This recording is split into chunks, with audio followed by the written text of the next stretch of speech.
히스기야 왕이 듣고 그 옷을 찢고 굵은 배를 두르고 여호와의 전에 들어가서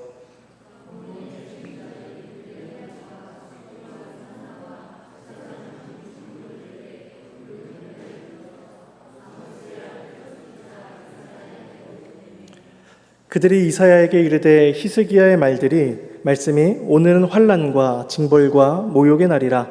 아이를 낳을 때가 되었으나 해산할 힘이 없도다.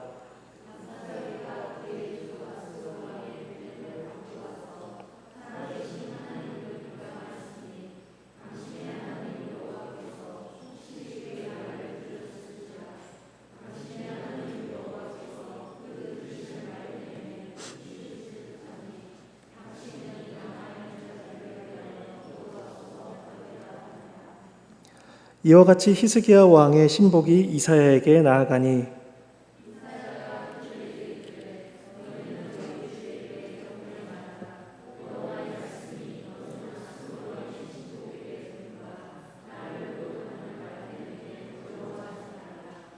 내가 한 영을 그의 속에 두어 그로 소문을 듣고 그의 본국으로 돌아가게 하고 또 그의 본국에서 그에게 칼에 죽게 하리라 하셨느니라 하더라.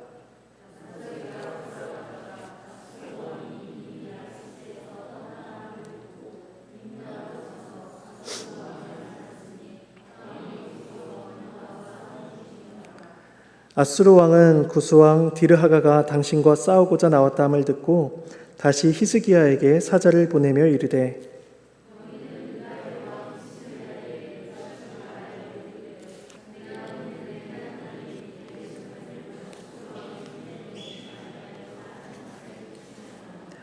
아수르의 여러 왕이 여러 나라에 행한 바 진멸한 일을 네가 들었나니 네가 어찌 구원을 얻겠느냐.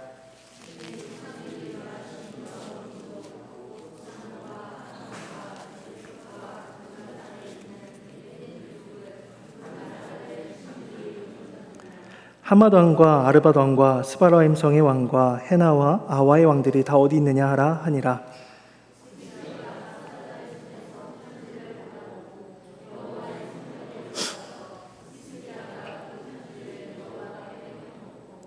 그 앞에서 히스기야가 기도하여 이르되 그룹들 위에 계신 이스라엘 하나님 여호와여, 주는 천하 만국의 홀로 하나님이시라. 주께서 천지를 만드셨나이다.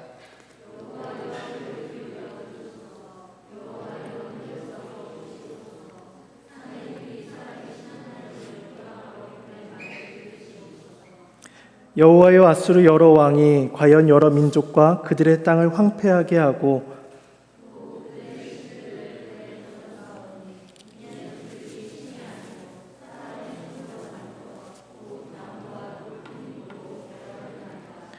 우리 하나님 여호와여, 원하건대 이제 우리를 그의 손에서 구원하옵소서.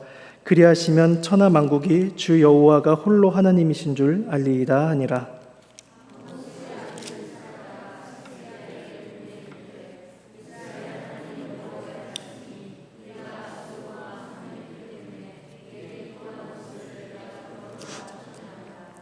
여호와께서 아수르 왕에게 대하여 이같이 말씀하시기를 처녀딸 시온이 너를 멸시하며 너를 비웃었으며 딸 예루살렘이 너를 향하여 머리를 흔들었느니라.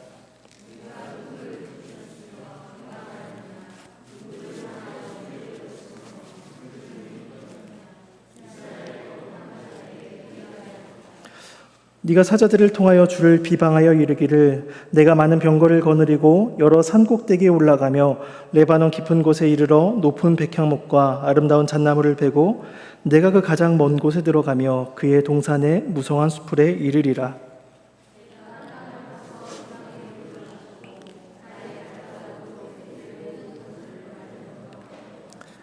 네가 듣지 못하였느냐? 이 일은 내가 태초부터 행하였고 옛날부터 정한 바라. 이제 내가 이루어 너로 견고한 성들을 멸하여 무너진 돌무더기가 되게 함이니라.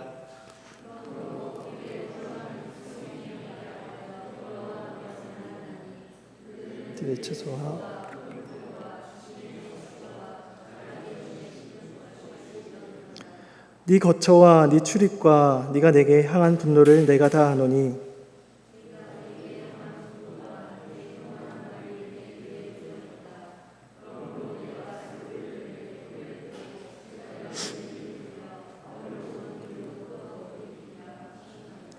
또 내게 보일 징조가 이러하니 너희가 금년에는 스스로 자라난 것을 먹고 내년에는 그것에서 난 것을 먹되 제3년에는 심고 거두며 포도원을 심고 그 열매를 먹으리라.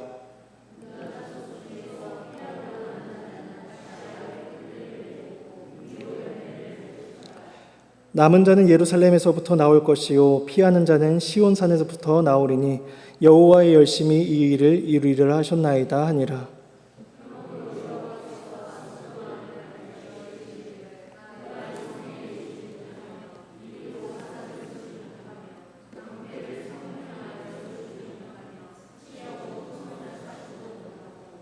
오던 길로 돌아가고 이 성에 이르지 못하리라 하셨으니 이는 여호와의 말씀이니라.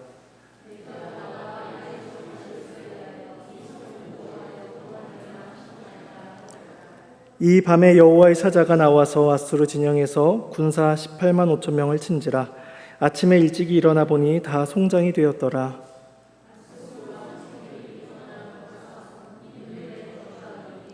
그가 그의 신 니스록의 신전에서 경배할 때에 아드람멜렉과 사레셀이 그를 칼로 쳐 죽이고 아라라 땅으로 그들이 도망하매 그 아들 에사라돈이 대신하여 왕이 되니라. 하나님의 말씀입니다. 하나님께 감사합니다. 네, 오늘 본문은 지난 18장의 이야기가 이어집니다. 히스기야는 이제 대표단을 아수르에게 보내서 협상이 가능할까 알아보았지만 그들이 돌아와서 하는 보고를 들으니 도무지 가망이 없다는 것을 깨닫게 됩니다. 아수르가 1차 원정을 이제 이스라엘에 쳐들어왔을 때에 성전과 왕궁의 곳간에 있는 모든 은들 그리고 성전 문과 기둥에 있는 금까지도 다 벗겨서 이제 위협에서 벗어났었는데 이젠 그들에게 바칠 조공도 남아있질 않았습니다. 그리고 그들에게 대항할 군사력도 준비되어 있지 않았습니다. 어떤 정치적인 방법이나 군사력으로도 그들에게서부터 구원을 얻을 수 없다는 것을 알게 된 히스기야가 오늘 본문에서 이제 하나님 앞에 나아가는 장면이 이어지게 됩니다. 먼저 1절에서 7절 단락을 보면 히스기야의 반응과 이사야의 예언에 대해서 말씀을 두고 있습니다. 대표단의 보고를 들은 히스기야는 자신의 옷을 찢고 베옷을 입습니다. 그리고 자신은 여호와께 나아가 성전으로 올라가고 신하들은 이사야 선지자에게 보내서 현재의 상황을 선지자에게 알리고 하나님께 함께 간구하기를 요청합니다. 외세의 나라가 멸망에 처할 위기에 있었고 목숨까지도 위태로운 시점에서 이제 히스기야가 할 수 있는 것은 하나님 앞에 나아가서 주의 도우심을 구하고 또 하나님께 세우신 선지자를 통하여서 그 은택을 구하는 것뿐이었습니다. 그런데 이때 히스기야가 자신의 옷을 찢고 베옷을 입었다라고 이야기하는데 우린 여기서 그가 애통해야 한 것이 무엇인지를 잠시 생각해 볼 필요가 있습니다. 옷을 찢고 베옷을 입는 것은 슬픔과 고통을 표현하는 것이기도 하고 또 하나님 앞에 회개할 때 나타내는 자세이기도 합니다. 그래서 사랑하는 사람이 죽었을 때 옷을 찢기도 합니다. 예를 들어 다윗이 자신의 아들들이 죽었다는 소식을 들었을 때 자신의 옷을 찢음으로써 슬픔을 표현합니다. 그리고 참지 못할 분노가 올라왔을 때에도 자신의 옷을 찢는 경우가 있었습니다. 이런 경우에는 단순히 자신의 감정을 드러내는 수단으로서 옷을 찢는 것이었습니다. 근데 옷을 찢고 베옷을 입는 것에는 그 외에도 자신의 감정을 토로하는 것을 넘어서서 자신의 죄를 회개하고 또 하나님께 도우심을 구하는 자세까지도 포함되어 있음을 우리는 생각할 수가 있습니다. 그러면 히스기야가 옷을 찢고 베옷을 입으면서 하나님 앞에 회개를 했다면 그가 무슨 회개를 했을까? 우리는 생각해 볼 필요가 있습니다. 지난주 18장에서 보았듯이 히스기야는 상당한 종교개혁을 일으켰고 그의 전후로 해서 그만큼 히스기야만큼 여호와를 의지하는 왕이 없었다라고 할 만큼 히스기야는 대단히 선하고 훌륭하고 위대한 왕이었습니다. 그는 다윗과 같이 여호와 보시기에 정직행한 왕이기도 했습니다. 그런데 우리가 다윗과 같이 정직행하 되었다라는 말을 생각할 때에는 늘 다윗의 연약함을 또한 염두할 수가 있습니다. 다윗은 메시아의 예표로서 역할을 하고 있었지만 그는 그 메시아의 실체가 아니었습니다. 다윗은 인간으로서 연약함을 보여주는 왕이었습니다. 사무엘서에서 그의 연약함이 얼마나 많이 나타난지를 우리는 이전에 보았습니다. 마찬가지로 히스기야 또한 전무후무하게 여호와를 의지한 왕이었다라고 평가를 받곤 있지만 이 히스기야가 언제나 하나님 앞에 서 있고 언제나 여호와를 의지한 왕은 아니었다는 사실을 우리는 생각해 보게 됩니다. 그 또한 연약하여 죄 가운데 살아간 하나의 성도에 불과하다는 사실을 우리는 생각하게 되는 것이죠. 히스기야에 대한 성경의 기록이 몇 군데 나오는데 그게 이제 열왕기야, 우리가 보고 있는 열왕기야 18장에서 20장까지 히스기야가 이야기가 나오고 있고, 그 역대하 29장에서 32장에서도 히스기야 이야기가 나옵니다. 그리고 또 하나 이사야 36장에서 39장까지도 히스기야 내용이 기록되어 있습니다. 그런데 우리가 지금 보고 있는 이 열왕기하와 이사야서의 히스기야에 대한 내용이 거의 동일하게 전개된다는 것을 우리는 비교해서 보게 됩니다. 그러니까 그 내용이 아수르가 남유다를 침공하고 그 침공 앞에 히스기야가 하나님의 도우심을 구하고, 그리고 마지막 부분에는 히스기야가 병에 걸려 죽을 뻔하다가 하나님께 기도하여 나음을 받는, 그리고 이후에 그 바벨론에서 온 군사들에게 자신의 창고를 보여주는 것으로 이 열왕기야와 이사야서의 내용이 거의 비슷하게 이제 기록되어 있습니다.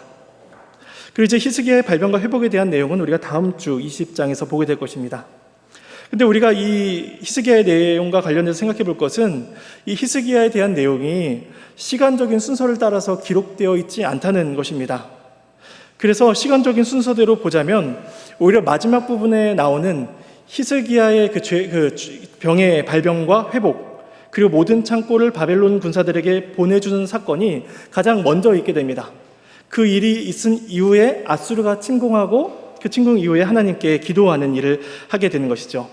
그러니까 시간적으로 이렇게 정반대의 일을 이 성경 저자가 어떠한 의도 때문에 이걸 순서를 이렇게 다르게 배치하였습니다.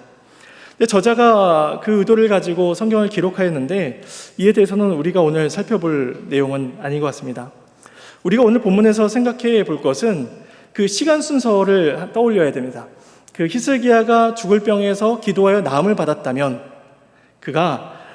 히스기야는 누구보다도 하나님의 도우심을 경험한 사람이었다는 것입니다.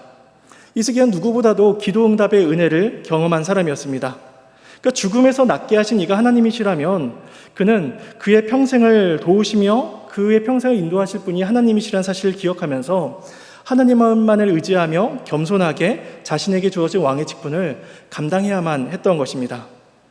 그런데 지난주 말씀을 떠올려 보면 히스기야가 어떤 실수를 저질렀는지를 우리는 생각해 보게 됩니다. 18장 1절에서 8절까지의 히스기야에 대한 평가를 말씀을 합니다. 히스기야가 이러이러한 선한 일을 행했다라고 8절까지 말씀한 이후에 갑자기 18장 9절에서 12절 단락에 사마리아가 멸망하게 된 이야기를 갑자기 기록을 하고 있습니다. 그리고 사마리아가 멸망한 이유에 대해서 12절에서 말씀하고 있는데 그들이 말씀에 불순종하고 불신했다, 언약에 신실하지 못했다라는 사실을 보여주는 것이죠. 그것을 통해서 이 히스기야와 남유다 백성들에게 가르쳐주는 것은 하나님의 언약에 신실하라는 것이었습니다. 하나님의 말씀에 순종하라는 것이었죠. 그런데 이러한 사마리아의 멸망 이후에 나타나는 히스기야의 모습은 신실하지 못하다는 사실이 드러나게 됩니다. 그래서 18장 13절 16절에서 보았듯이 그가 하나님이 아니라 재물을 의지해서 아수르의 문제를 해결해야 했던 것을 우리가 보게 됩니다.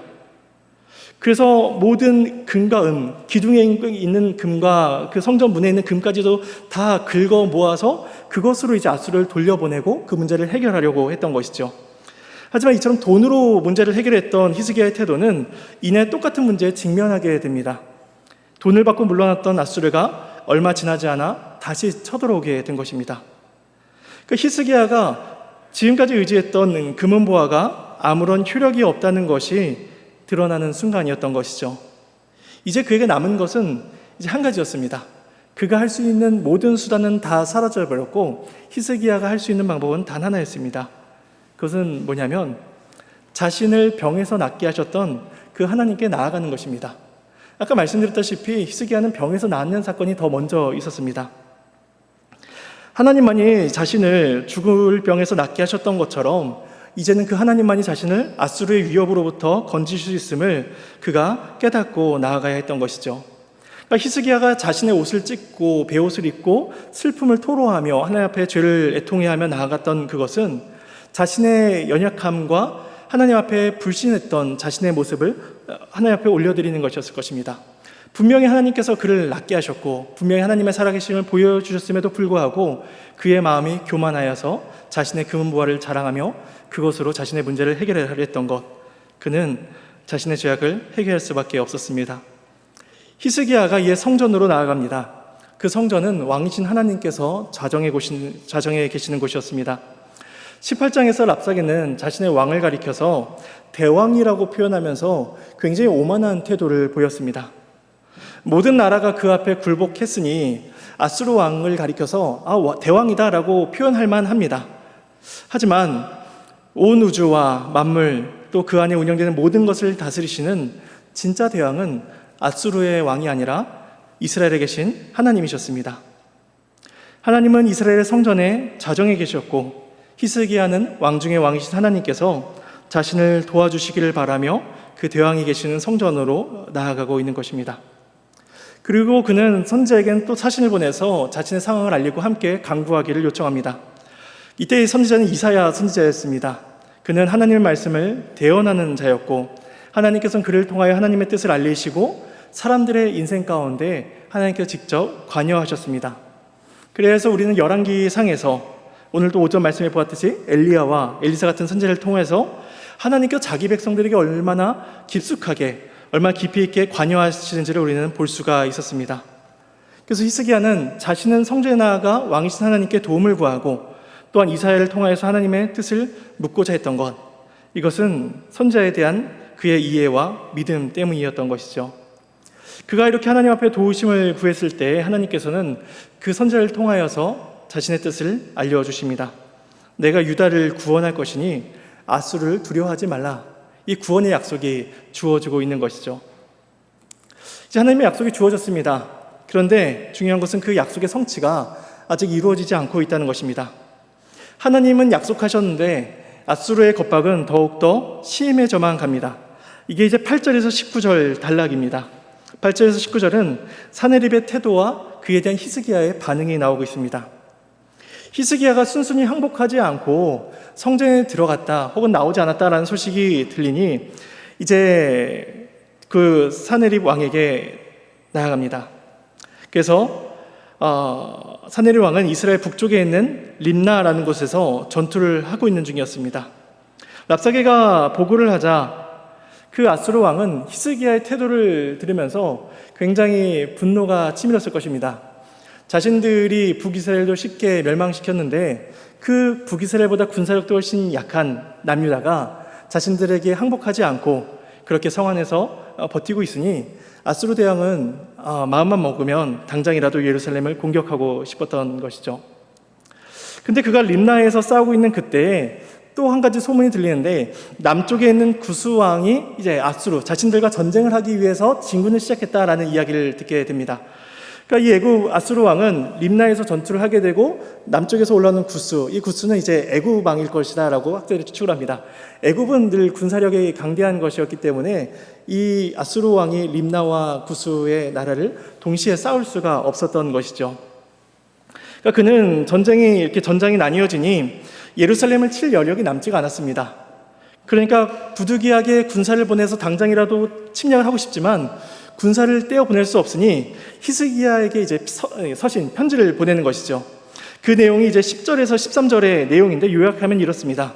그 서신의 내용은 내가 여러 나라들을 진멸한 것을 너희가 듣지 않았느냐? 나뿐만 아니라 나의 조상들이 여러 나라들을 진멸하였고 그들의 왕들이 더 이상 존재하지 않는다. 그들이 믿던 신들이 그들을 구원해 주었는지를 구원하지 못했다는 사실을 너희가 보지 않았느냐, 듣지 않느냐 하는 사실을 편지에 써서 보내는 것이죠.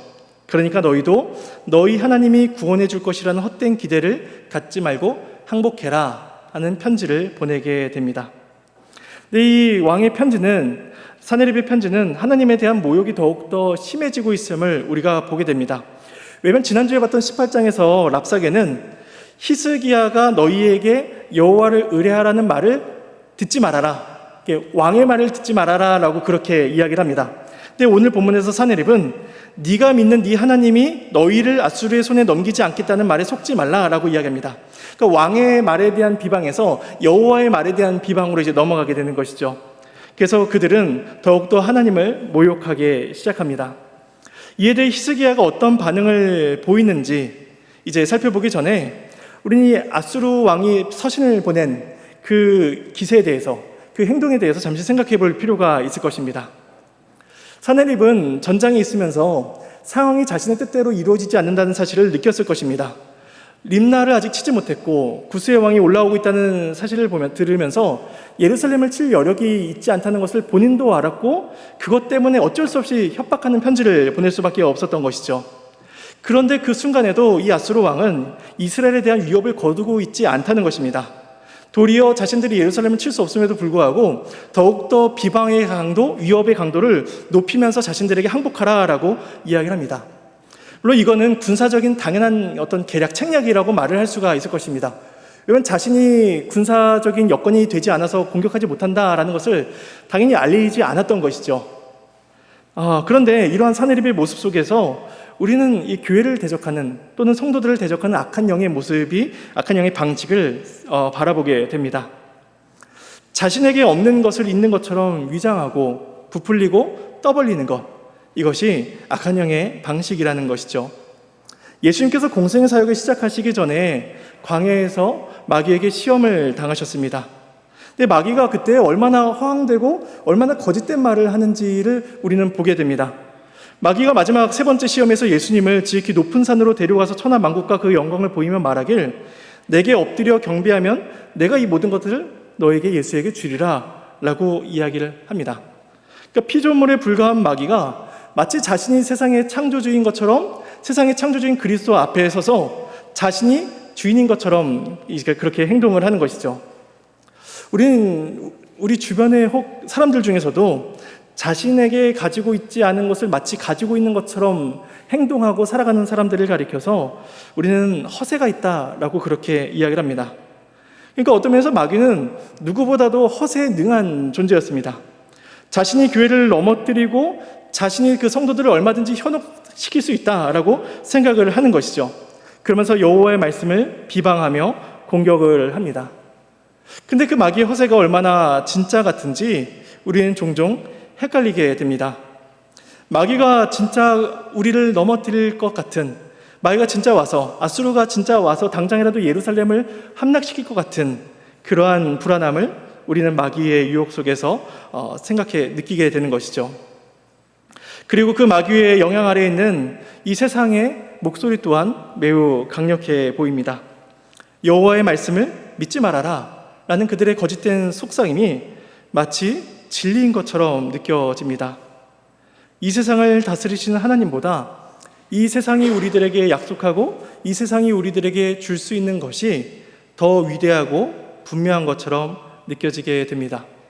그래서 오전 설교에서 말씀하신 것처럼 물질주의적이고 쾌락주의적인 것, 이것이 세상이 우리에게 약속하는 것이며 또한 바알 숭배가 우리에게 주장하는 것이며 또한 악한 마귀가 우리에게 보여주는 거짓된 것임을 생각한다면 우리가 얼마나 그 마귀의 권세 아래 휘둘리며 살아가고 있는지를 우리는 생각하게 됩니다. 이처럼 마귀의 헛된 권세와 부풀려진 그 위협 속에서 우리는 그 하나님의 말씀보다 그것들이 더 위대한 것처럼 느끼곤 합니다. 마치 이 세상을 살아가면서 돈이 없으면 안 될 것 같고 남들은 다 가지고 있는 것을 나만 가지고 있지 못하다면 우리는 참으로 그 인생이 불행하다라고 생각하게 됩니다. 이처럼 마귀는 여러 가지 방식을 통하여서 우리를 위협하고 우리들의 마음에 불안감을 불어넣습니다. 그런데 우리가 알아야 하는 것은 그러한 악한 영과 그 지배 아래에 있는 모든 것들은 다 부풀려진 허세에 불과하다는 것입니다. 거짓된 말로 가득 찬 사내립의 편지처럼 악한 영의 권세는 당장이라도 교회와 모든 성도들을 집어삼킬 것처럼 위협하고 있지만 정작 그들은 아무런 효력을 발휘하고 있지 못한다는 것입니다. 그래서 우리가 하이델베르크 유리문답 1문에서 고백하는 것처럼 그리스도께서 우리의 유일한 위로가 되시니 우리의 머리털 하나도 상하지 않는다라고 우리는 고백을 합니다. 히스기야가 이제 그러한 위협의 편지를 받고 편지를 들고 성전으로 올라가게 됩니다. 그리고 자신이 받은 그 편지를 하나님 앞에 펴놓고 기도를 합니다. 그 히스기야의 기도를 보면 먼저 여호와만이 천하 만국의 하나님이시다라는 주권을 고백하고 이어서 아수르가 자신들에게 행한 일을 하나님 앞에 고합니다. 그리고 나서 하나님의 구원을 요청하게 되는 것이죠. 이제 하나님 앞에 서게 된 히스기야, 그 모든 물질이나 자신이 이전에 의지했던 것들이 다 잘못된 것이고 아무런 효과가 없다는 것을 알게 된 히스기야는 이제 하나님만이 자신의 주권자이시며 왕이심을 고백합니다. 자신이 하나님 앞에 서 있음을 이제 깨닫게 된 히스기야는 그 허세로 가득 찬 그 사네립의 편지를 두고 하나님 앞에 고백을 하는 것이죠. 아수르가 주변 나라들을 성공적으로 쳐부술 수 있었던 이유는 물론 실제적으로 있었던 일입니다. 그런데 그들이 각 나라가 믿었던 신들이 우상에 불과했기 때문이라는 것을 히스기야가 여기서 고백을 합니다. 각 나라가 섬기던 신들은 그들이 손으로 만든 나무와 돌로써 지어진 우상에 불과했으니 그것들은 쉽게 불에 던져지고 파괴될 수 있는 우상에 불과한 것이었습니다. 그러한 가짜신을 이겨놓고서 의기양양한 아수르 왕을 보면서 히스기야는 이제 살아계신 하나님 앞에 이스라엘 구원해 주시기를 구하고 있는 것이죠. 근데 히스기야의 기도는 단순히 자신을 구해 주십시오, 단순히 우리를 생존케 하여 주시옵소서라는 그 목적에 있지 않음을 우리는 생각하게 됩니다. 히스기야는 이방인들이 하나님의 이름을 비방하며 모욕하는 것을 보면서 궁극적으로 하나님의 살아계심과 하나님의 영광이 드러나기를 그의 기도 가운데 고백을 합니다. 그래서 하나님께서는 나무와 돌과 같은 무기력한 우상이 아니라는 사실을 친히 증거해 주셔서 온 세상이 하나님만이 홀로 하나님이심을 그렇게 알게 되기를 그가 기도 가운데 간구합니다. 그러니까 이런 점에서 히스기야의 기도는 우리가 기도해야 될 그 기도의 내용과 기도해야 될 바가 무엇인지를 생각하게 하는 것이죠. 우리는 이 기도를 통해서 기도를 받으신 하나님이 어떤 분이신지를 고백해야 할 것입니다.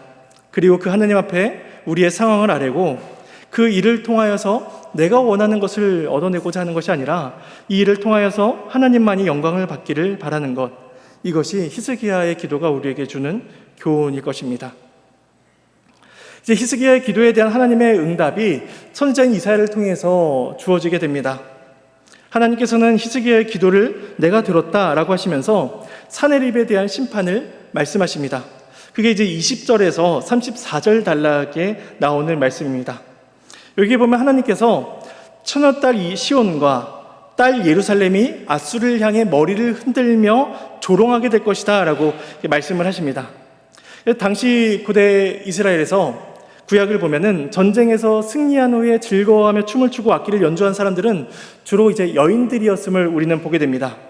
그러니까 춤추며 노래하는 여인들의 모습은 이 패배한 적들에게 패배감과 모욕감을 주기에 상당히 충분했습니다. 그러니까 아수르가 하나님의 이름을 모욕하면서 나오자 하나님께서는 딸 시온, 딸 예루살렘이 아수르를 조롱하게 될 것이다 라고 오히려 그들에게 말씀하고 계신 것이죠. 하나님과 그의 백성들을 조롱했던 그 아수르에게 하나님께는 더 큰 수치와 모욕으로서 갚아주실 것을 그렇게 선언하십니다. 사네립은 자신이 모든 나라들을 정복했다는 것을 이 말씀 가운데 비유적으로 자랑했음을 하나님이 말씀하십니다. 그들이 자랑한 내용은 이것입니다. 자신이 레바논의 백향목을 잘랐고 이방의 물을 마음껏 마셨으며 애굽의 강들을 말리기까지 하였다. 이런 비유적인 표현을 통해서 자랑을 합니다. 이 비유는 뭐냐면 레바논의 백향목을 잘랐다는 것은 아마도 그 근동 지방의 많은 왕들을, 많은 지도자들이 이제 죽였다 혹은 목베어 죽였다라는 것을 뜻할 것입니다. 그리고 자신이 만족할 때까지, 물을 마음껏 마셔서 자신이 해결할 때까지, 그렇게 자신이 만족할 때까지 남의 것을 빼앗았다라는 것을 자랑하며, 또한 나라의 생명줄이라고 할 수 있는 물의 흐름을 완전히 막을 정도로 자신이 대단한 사람이었음을 이 비유를 통해서 그가 설명을 합니다. 그리고 하나님께서는 그러한 사네립의 교만의 태도에 대해서 지적하시길, 그건 너의 능력이 아니라 나의 능력이다라는 것을 가르쳐 주십니다. 그래서 25절, 26절에 보시면은 이 일은 내가 태초부터 행하였고 정한 바이니 그러므로 거주하는 백성들이 아무런 힘을 발휘하지 못하는 시든 곡초같이 너희에게 정복당한 것이다 라고 말씀을 하신 것이죠. 내가 태초에 행한 일이고 내가 애초에 정한 바이다 라고 하나님께서는 자신의 일을 알리십니다. 그러니까 하나님께서 태초부터 일하고 계시며 하나님께서 일하시는 것을 깨닫지 못하는 아수르의 왕은 교만할 수밖에 없습니다. 자신이 모든 것을 행했고 자신이 모든 것을 얻었다라고 생각을 하는 것이죠. 이거는 우리도 동일합니다. 만약에 우리가 살아가는 모든 인생 속에서 내가 누리는 어떠한 삶의 윤택과 복들을 하나님께서 정하신 하나님께서 정하신 분깃에 따라서 누리는 것이 아니라 내가 수고하고 내가 애썼기 때문에, 내가 참고 내가 견뎠기 때문에 이렇게 복을 누리는 것이다 라고 생각한다면 우리는 이 사내립의 교만과 다를 바가 없는 모습을 보이게 될 것입니다. 하나님께서는 그러한 교만함과 그의 충동을 아셨고 이제 그러한 교만함에 대해서 심판을 내리실 것입니다. 그래서 하시는 말씀이 그의 코에다가 괄고리를 깨고 재갈을 입에 물려 오던 길로 이렇게 돌려보내시겠다라고 말씀을 합니다. 이 코에 괄고리를 끼워서 재갈을 입에 물려 가게 하는 모습은 마치 도살장에 끌려가는 송아지의 모습과 같다는 것을 우리가 생각하게 합니다. 그러니까 아무런 저항도 하지 못하는 그냥 끌려갈 수밖에 없는 송아지의 모습과도 같다는 것이죠. 근데 일부 학자들은 이 갈고리를 끼워가는 모습이 고대 아수르가 당시 정복한 나라들을 향해서 행한 일이었다라고 그렇게 설명하기도 합니다. 그래서 왜 그러냐면 고대 유적에 보면은 아수르가 정복한 나라들의 포로들을 자신의 나라로 끌고 갈 때 그 포로들의 코에다가 고리를 꿰고 그 고리의 끈으로 묶어서 가는 그림이 고대 유적 가운데 있었다는 것이죠. 만약에 그 유적대로 설명을 한다면 그들이 포로들에게 행한 대로 하나님께서 그들에게 똑같이 갚으셔서 갈고리를 코에 깨어 그들의 길로 돌려보내시겠다라고 말씀하시는 것으로 볼 수가 있습니다. 하나님께서는 그들이 행한 대로 똑같이 보응하시겠다라고 말씀하시는 것이죠. 하나님께서는 아수르에 대한 심판의 메시지를 주신 이후에 이어서 유다에 대한 메시지도 주십니다. 하나님께서는 그 이방 나라에 대한 심판이 주 목적이 아니시고 늘 자기 백성, 자기 이스라엘을 향한 그 선하심을 나타내 보이십니다. 그것은 뭐냐면 한 징조를 그들에게 보여주시겠다는 것이었습니다. 그래서 금년에는 뿌리지 않고 자란 것에서 너희가 먹게 될 것이고 내년에는 그것에서 난 열매를 또 먹게 될 것이고 3년째에는 너희가 거기서 얻은 것을 씨를 뿌려서 심고 거두는 일을 통해서 그 회복을 경험하게 될 것이다 라고 말씀하십니다. 그러니까 금년에, 내년에, 3년째 해에 그 일을 보면서 뿌리지 않은 것에서 먹고 열매에서 누리는 것들을 보면서 하나님께서 자기 백성들을 돌보신다는 사실을 징조로서 눈으로 확인케 하신다는 것이죠. 외세 침략에 많은 사람들이 죽임을 당하고 일부는 이미 포로로 끌려가기도 했습니다. 북이스라엘은 이미 멸망이 됐습니다. 한 국가로서 이스라엘 12지파로서의 정체성은 다 사라져버린 지가 오래였습니다. 그렇게 한 국가로서의 역할이 다 사라져버리는 그때에 하나님께서 뿌리지 않은 것에서 먹게 하시고 살리셔서 자기 백성을 다시 번성케 하시겠다. 너희들이 그 징조를 눈으로 볼 것이다 라는 그 약속을 그들에게 주십니다. 하나님께서는 이것을 가리켜서 표현하시길 하나님의 열심이라고 말씀을 하십니다. 그래서 하나님의 열심은 악한 자를 향해서는 이렇게 심판으로 나타납니다. 그래서 사내립은 예루살렘을 향해서 제대로 된 공격, 화살 한번 쏴보지도 못하고 자신들의 고향으로 돌아가게 될 것입니다.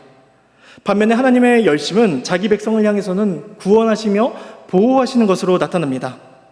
하나님께서 왜 그토록 열심을 가지고 이스라엘을 구원하셨는지 34절에서 그 이유를 말씀하고 계십니다. 그것은 뭐냐면 나와 나의 종 다윗을 위해서라는 것입니다. 하나님께서 다윗과 언약을 맺으심으로써 그들의 하나님이 되셨고 그의 왕위를 경고케 하시겠다라는 약속을 주셨습니다. 선한 왕이라고 평가받던 그 히스기야조차도 하나님께서 베풀어 주셨던 은혜를 이내 곧 잊어버리고 자신의 힘을 의지하여 살아가는 그 순간에, 그렇게 불신실한 그 순간에도 하나님께서는 다윗과 맺으신 언약을 잊지 않고 있다는 것을 말씀하고 계시는 것이죠. 마치 우리가 사람이 수고하고 땀 흘리면서 애써서 어떤 것을 얻고자 노력하는 것처럼 하나님께서 이스라엘을 위해서 그렇게 수고하고 땀 흘려 열심을 내서 일하고 계시며 보호하고 계시다는 사실을 그렇게 표현하여 알리고 계십니다.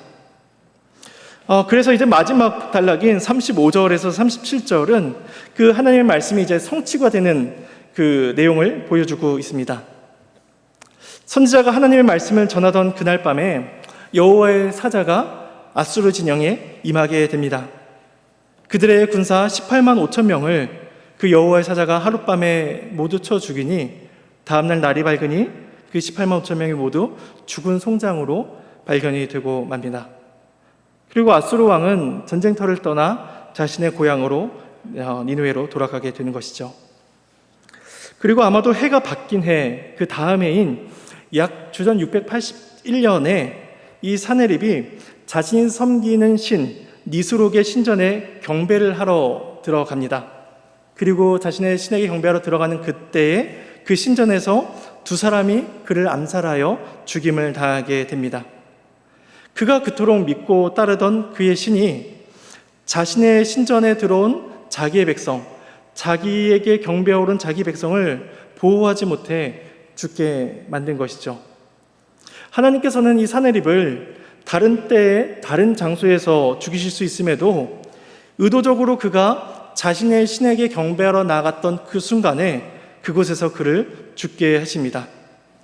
나무와 돌들로 만든 신들이 아무런 힘을 발휘하지 못했듯이 그의 신인 니스록도 죽은 신, 만들어진 신에 불과하다는 것을 하나님께서 이 사건을 통해서 보여주고 계신 것이죠.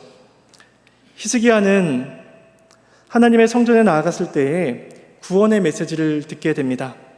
반면에 사내립은 자신의 신의 신전에 나아갔을 때에 생명이 아니라 죽음을 겪게 되는 것이죠. 살아계신 하나님께서는 자기 백성에게 생명을 주시고 죽은 신은 그들에게 죽음밖에 주지 못한다는 사실을 하나님께서 이 사건을 통해서 가르쳐 주십니다. 사내립을 죽인 두 사람, 아드람멜렉과 사레셀이라는 사람이 나오는데 이 두 사람은 이사야 37장 38절에서 설명하기를 사내립의 아들이었다라고 이야기합니다. 그 아들 둘이 자신의 아버지인 사내립을 죽이고 도망치자 또 다른 아들인 에사라돈이 대신하여 아수르의 왕이 되고 맙니다. 그런데 아수르의 비문에 의하면 이 두 아들이 아무런 이유 없이 아버지를 죽이고 도망간 것이 아니라 아마도 그들 아버지를 죽임으로써 그 왕위를 찬탈하려고 했던 것 같습니다. 찬탈하려고 했는데 또 다른 형제인 에사라돈에게 패배함으로써 이제 이 두 형제는 도망을 가게 되는 것이죠. 하나님께서는 앞서선 여호와의 사자를 통하여서 18만 5천 명을 심판하셨습니다. 그리고 이제는 그 아수르의 왕의 아들들을 통하여서 그를 심판하십니다. 그러니까 하나님의 영을 통하여서도 하나님은 일하고 계시고 그 아들들, 사람들의 심령을 통하여서도 그를 심판하고 계신 것이죠. 하나님께서는 모든 만물과 사람들의 마음까지도 주관하셔서 자기 백성을 보호하십니다. 하나님께서 이를 통해서 하나님만이 천하 만국에 홀로 하나님이심을 나타내 보이셨으며 이스라엘과 언약을 신실하게 지키시기 위하여 아직도 열심으로 일하고 계시다는 사실을 그들에게 보여주고 계십니다. 이제 이 말씀이 오늘 본문이 우리에게 말씀하고 있는 내용입니다. 이제 말씀을 정리하며 우리 적용점을 한번 생각해 보도록 하겠습니다. 아수르의 그 큰 위협 앞에서 히스기야가 할 수 있는 것은 하나님의 은혜를 구하는 것밖에 없었습니다. 자신의 죄를 통회하며 하나님 앞에 나아갔던 히스기야에게 하나님께서 긍휼을 베풀어 주십니다. 이전에 하나님께서 베풀어 주셨던 은혜를 다 잊어버리고 교만하여 자신의 힘으로 살아갈 수 있다라고 생각했던 그 히스기야에게 또 그리고 금은보화로서 자신의 모든 문제를 해결할 수 있으리라 자신했던 그 히스기야에게 하나님께서는 징계의 손길을 내리지 아니하시고 긍휼의 손길을 성전을 통해서 베풀어 주십니다. 오늘 본문은 히스기야처럼 기도해서 응답을 받자라고 말씀해 주시는 본문이 아닙니다. 히스기야의 기도는 파산한 자의 기도와 같았습니다. 자신이 행할 수 있는 것이 아무것도 없다는 사실을 깨닫고 도무지 아무것도 할 수 없어서 자신에게 은혜를 베풀어 주셨던 그 하나님께 다시 나아가는 그 히스기야의 손길에는 아무런 공로가 없는 것이죠. 그는 더 이상 자신의 능력을 신뢰하지 않았고 오직 하나님께서 자신에게 은혜를 베풀어 주시기를 바라는 그 기도의 손을 하나님께 내밉니다. 그리고 하나님께서 그의 기도에 응답하시면서 하나님 자신이 어떤 분이신지를 가르쳐 주십니다. 하나님께서는 자신이 온 세상을 다스리시며 특별히 언약 백성을 위하여 그 열심을 멈추지 않는 분이 바로 하나님 자신임을 그들에게 보여주십니다. 히스기야가 이 아수르의 위협으로부터 구원을 받을 수 있었던 것은 기도에 대한 히스기야의 열심이 아니라 그 자신의 기도 제목을 주 앞에 내어놓고 하나님 앞에 엎드린 그 히스기야의 열심 때문이 아니라 그들과 언약을 맺으시고 그 언약 맺으신 백성들을 사랑하시는 그 하나님의 사랑과 그들이 멸망받기를 원치 아니하시는 하나님의 그 끝없는 열심 때문이었습니다. 하나님께서는 언약에 신실하셔서 자기 백성을 돌보신다는 사실을 오늘 본문을 통해서 우리에게 알려주십니다. 다윗과의 언약을 통해서 옛 언약 백성들을 보호하셨던 하나님께서는 지금은 예수 그리스도를 머리로 하는 새 언약의 백성들을 자신의 열심을 가지고 보호하십니다. 그리고 새 언약의 중보자이시고 우리를 위하여 죽으시고 부활하신 예수 그리스도는 언약의 확실한 중보자가 되어주시니 우리가 신약 백성이 가지고 있는 이 언약은 변하지 않고 흔들리지 않는 영원한 소망이라는 사실을 오늘 말씀을 통해서 우리에게 가르쳐 주십니다. 우리는 히스기야처럼 하나님의 은혜를 받고 감사하며 그 영광을 주께 돌리지만 이내 곧 그 감사를 잊어버리고 우리들의 힘으로 살아가려 하는 자들이 바로 우리들입니다. 하나님께는 그러한 히스기야에게 자신에게 돌아올 것을 그렇게 촉구하고 계시며 그가 모든 것을 파산하여 세상의 모든 것을 내어놓고 하나님 앞에 나아갔을 때에 하나님께는 그를 내치지 아니하시고 그 언약에 신실하심으로써 그를 보호해 주십니다. 우리는 히스기야가 가졌던 이 언약의 보증보다 더 확실한 보증을 가지고 있습니다. 예수 그리스도께서 그 언약의 보증이 되어주시고 예수 그리스도께서 우리를 위하여 그 언약을 성취하여 주시며 또한 성령 하나님께서 그 언약을 각 사람에게 적용시켜 주시니 우리에게서 이 언약을 뺏어갈 사람이 아무도 없다는 사실을 우리는 마음에 소망하게 됩니다. 그러므로 우리는 우리의 삶을 살아가는 모든 순간순간마다 우리에게 주어진 그 언약을 늘 기억하고 상기해야 할 것입니다. 그리고 하나님께서 그 언약을 위하여 우리에게 베풀어 주신 삼위일체 하나님의 구원 사역을 기억하면서 하나님께서 베풀어 주시는 은혜와 소망을 바라보며 나아가야 할 것입니다. 이 세상의 모든 것들을 의지하지 아니하고 오직 우리의 구원자 되시며 홀로 하나님 되시는 그 하나님만을 우리가 믿고 나아가야 할 것입니다. 이러한 은혜가 저와 여러분의 삶 가운데 가득하기를 소망합니다. 우리 이 시간 함께 찬송하시겠습니다.